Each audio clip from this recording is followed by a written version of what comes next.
this is how you can stop your container or your Docker image from running as a root user. Now let's have a look at this Docker file.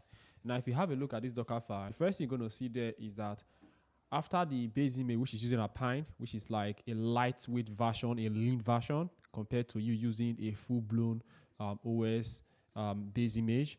Now we're using Alpine, and also you can see that after that we have the run command, which does some installation, on the Docker file. Now, as you can see, we are creating a user called app user inside the image.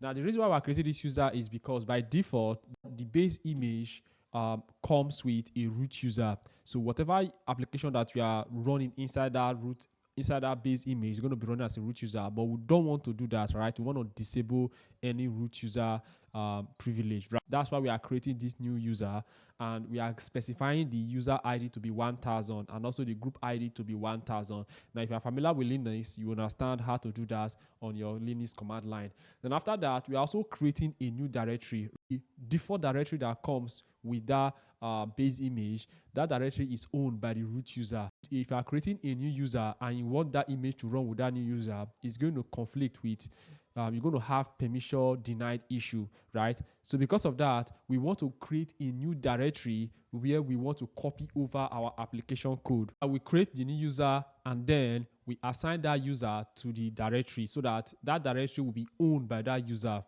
So after that, we now specify that this Docker image should switch from the root user to that new user that we've created. You can see it over there. We have app users, and then we can specify our work directory to be the same directory that we created, and then we run our application just like that. Now this is on the Dockerfile side.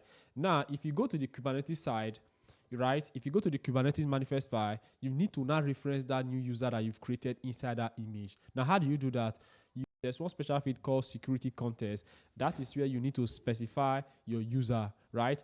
So on the security context, we specify run as no root user to be true, which means that that image or that container is not going to be running as a root user. And secondly, we need to specify the user. Now, remember that on our Docker file, we specify a user ID of 1000, and that is exactly what we have here as 1000.